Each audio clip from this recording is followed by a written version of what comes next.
마태복음 10장 5절부터 20절. 예수께서 이 12를 내보내시며 명하여 이르시되 이방인의 길로도 가지 말고 사마리아인의 고을에도 들어가지 말고 오히려 이스라엘 집에 잃어버린 양에게로 가라. 가면서 전파하여 말하되 천국이 가까이 왔다 하고 병든 자를 고치며 죽은 자를 살리며 나병 환자를 깨끗하게 하며 귀신을 쫓아내되 너희가 거저 받았으니 거저 주라. 너희 전대에 금이나 은이나 동을 가지지 말고 여행을 위하여 배낭이나 두벌 옷이나 신이나 지팡이를 가지지 말라. 이는 일꾼이 자기의 먹을 것 받는 것이 마땅함이라. 어떤 성이나 마을에 들어가든지 그 중에 합당한 자를 찾아내어 너희가 떠나기까지 거기서 머물라. 또 그 집에 들어가면서 평안하기를 빌라. 그 집이 이에 합당하면 너희 빈 평안이 거기 임할 것이요. 만일 합당하지 아니하면 그 평안이 너희에게 돌아올 것이니라. 누구든지 너희를 영접하지도 아니하고 너희 말을 듣지도 아니하거든 그 집이나 성에서 나가 너희 발의 먼지를 떨어버리라. 내가 진실로 너희에게 이르노니 심판날에 소돔과 고모라 땅이 그 성보다 견디기 쉬우리라. 보라, 내가 너희를 보냄이 양을 이리 가운데로 보냄과 같도다. 그러므로 너희는 뱀같이 지혜롭고 비둘기같이 순결하라. 사람들을 삼가라. 그들이 너희를 공회에 넘겨주겠고 그들의 회당에서 채찍질하리라. 또 너희가 나로 말미암아 총독들과 임금들 앞에 끌려가리니 이는 그들과 이방인들에게 증거가 되게 하려 하심이라. 너희를 넘겨줄 때에 어떻게 또는 무엇을 말할까 염려하지 말라. 그때에 너희에게 할 말을 주시리니 말하는 이는 너희가 아니라 너희 속에서 말씀하시는 이 곧 너희 아버지의 성령이시니라.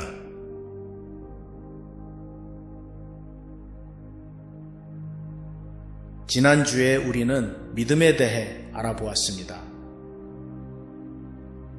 믿음으로 마태가 예수님을 따르고 믿음으로 회당장의 딸아이가 소생하고 믿음으로 혈루병이 치유된 여인의 이야기를 했습니다. 그리고 믿음이란 단어 자체가 아직 보지 못한 것이 이루어질 것이라는 신뢰라고 말씀드렸습니다. 히브리서 11장 1절 말씀입니다.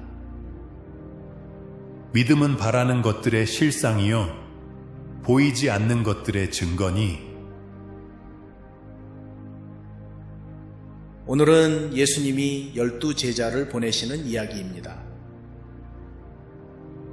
이 이야기에 담긴 3가지 포인트를 말씀드리려 합니다.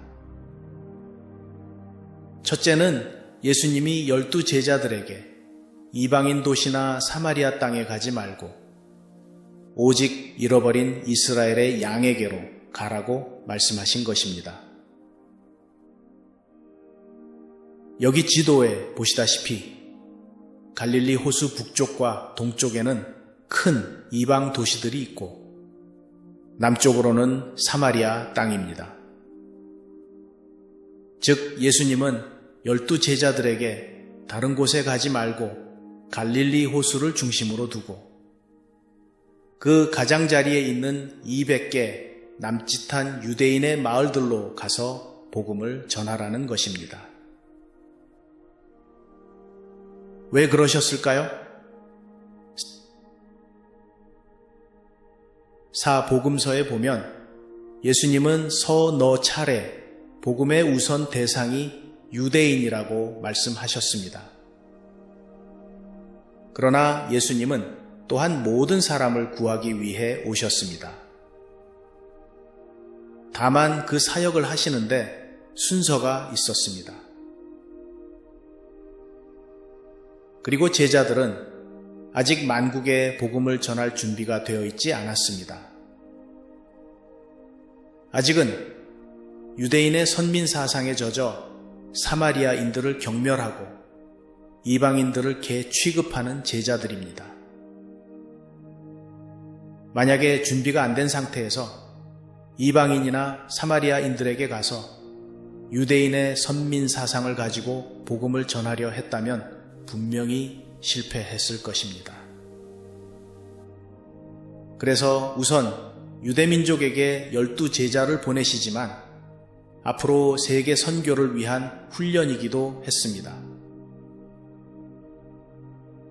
그리고 예수님 자신이 하시던 사역을 그대로 할 수 있도록 능력을 주십니다.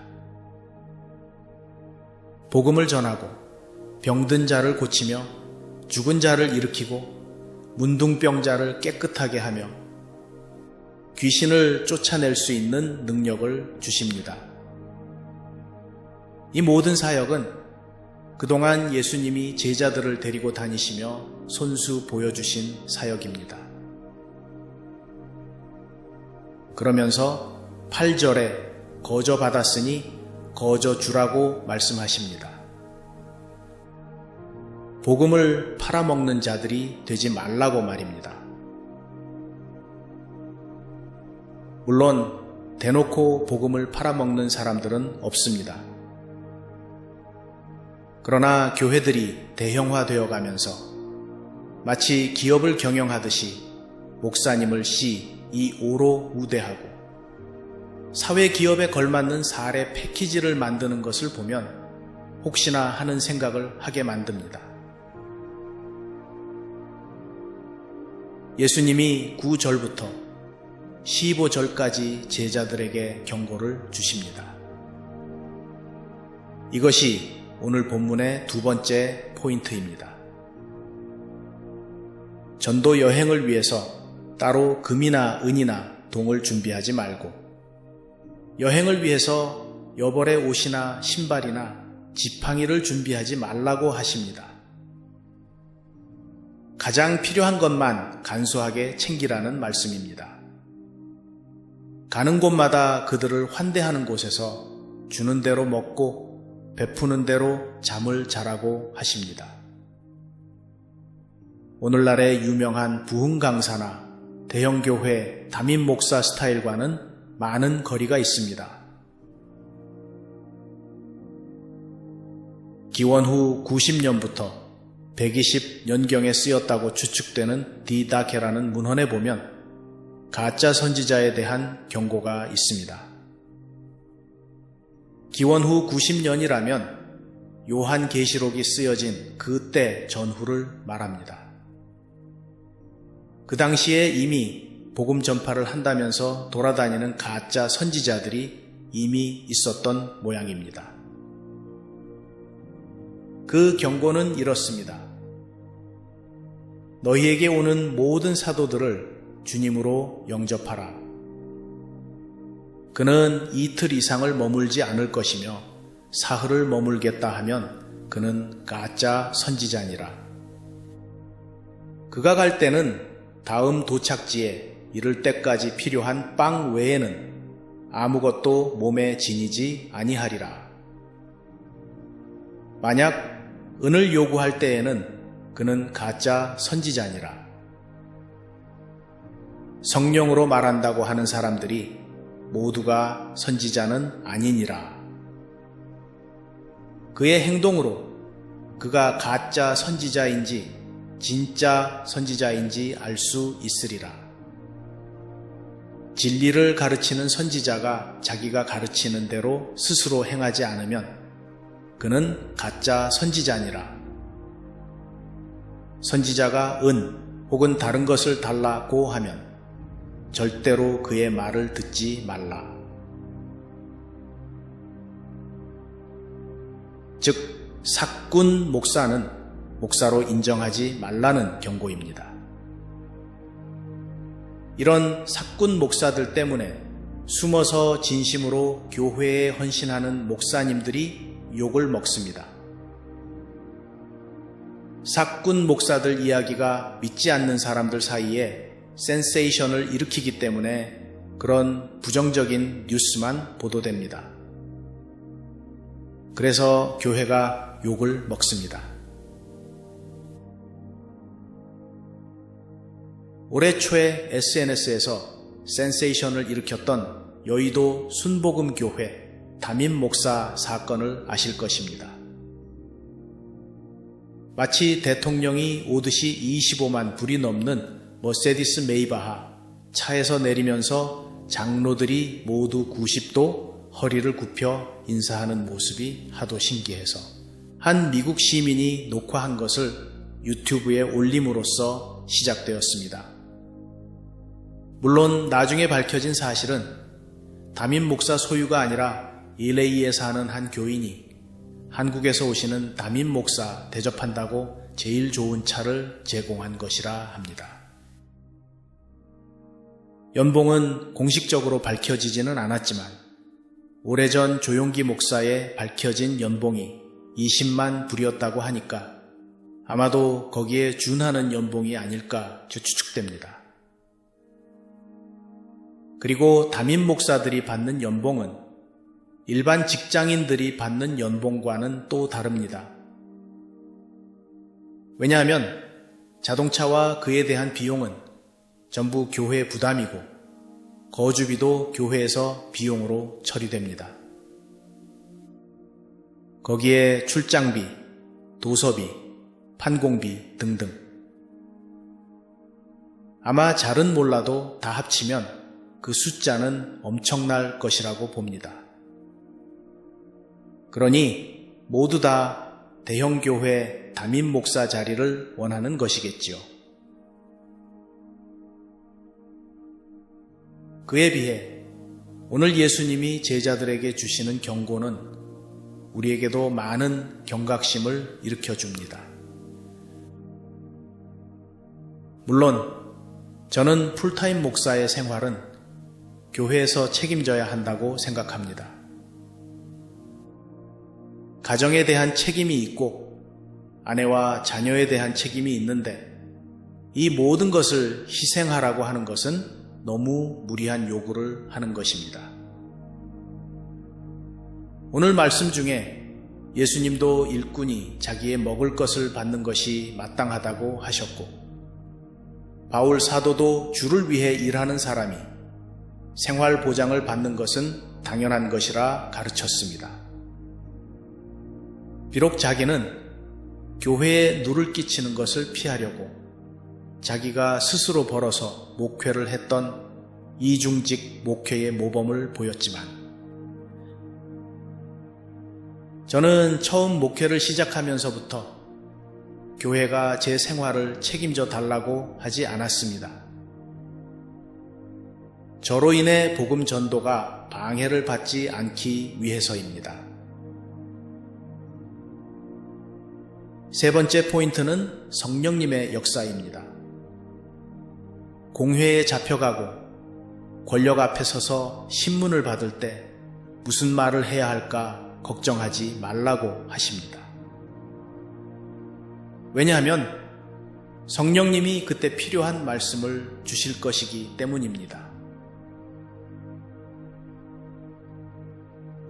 어느 부부가 있었는데 아내는 열심히 믿음 생활을 했지만 남편은 뺀돌이였습니다. 식사하는 자리에서 일부러 목사님에게 술을 권하고 창조 이야기를 하면 과학 이야기를 하고 기적 이야기를 하면 다 무지해서 그럴 것이라는 등 꼭 반론을 제기했습니다. 그래도 한 가지 다행인 것은 아내를 따라 교회에는 빠지지 않고 출석을 했습니다. 그런데 어느 날 본의 아니게 목사님을 따라 어느 집에 신방을 가게 되었습니다. 목사님이 이제 전도를 하는데 그 상대가 이런 저런 반론을 제기하면서 영 먹히지가 않더랍니다. 그런데 옆에서 가만히 앉아있던 이 남편이 갑자기 열이 나서 그 전도 대상에게 복음의 진실성과 타당성을 열성으로 전하더랍니다. 그래서 목사님이 아니 이 사람이 갑자기 왜 이러지 하면서 옆에서 쳐다봤다고 합니다. 어떻게 그럴 수 있었을까요? 반론을 제기하면서도 이 남편은 교회 출석을 했고 그때마다 강단에서 선포되는 복음을 들었습니다. 어느새 그 복음은 그 남편의 마음속에 깊이 뿌리를 내리고 있었던 것입니다. 설교 한 편 듣는다고 갑자기 모든 것이 변하지는 않습니다. 그러나 시간이 지나면서 그 복음의 씨가 서서히 우리의 마음속에 뿌리를 내립니다. 그러다가 어느 상황에서 꼭 필요할 때 성령님이 그 복음을 생각나게 해 주신다고 믿습니다. 오늘 말씀에 기초하여 여러분들에게 도전을 해봅니다. 이번 주간 미래에 대한 불안감 때문에 움켜쥐고 있는 정신적, 물질적 두 버릇이 무엇인지 돌아보시기 바랍니다. 예를 들면 과도한 보험 스펙, 지나친 은퇴 후 자금 걱정, 지나친 자녀들을 위한 걱정. 주님의 일을 먼저 구할 때 먹이시고 입히시는 하나님을 신뢰하며 주머니 하나를 비워내는 구체적인 신뢰의 발걸음을 내딛도록 도전해 봅니다. 두 번째, 이번 주 내가 평안을 빌어줄 한 사람은 누구인가 생각해 보시기 바랍니다. 본문 12절부터 13절까지에서 주님은 어느 집에 들어가든 평안하기를 빌라고 하셨습니다. 직장에서 나를 괴롭히는 상사, 나를 오해하는 이웃을 향해 분노로 맞서지 않고 오히려 축복과 평안의 홍보대사로 서 보시기 바랍니다. 그들이 받지 않으면 그 평안이 내게 돌아올 것이니 잃을 것이 없는 당당한 축복을 선포하게 하십시오. 기도하겠습니다. 지혜와 능력의 하나님 아버지, 이리 같은 험한 세상 속으로 우리를 예수 그리스도의 당당한 제자로 파송해 주시니 감사합니다. 세상의 금과 은을 의지하지 않고 오직 우리에게 주신 하늘의 권능과 복음의 순전함을 의지하게 하옵소서. 사람들 앞에 서거나 사방으로 우겨쌈을 당할 때에도 염려하지 않게 하시고 우리 안에서 말씀하시는 성령의 음성에 귀 기울이게 하옵소서. 이번 한 주간 만나는 모든 이들에게 주님의 평안을 빌어주는 복음의 통로로 살아가게 하여 주시옵소서. 우리 주 예수 그리스도의 이름으로 기도합니다. 아멘.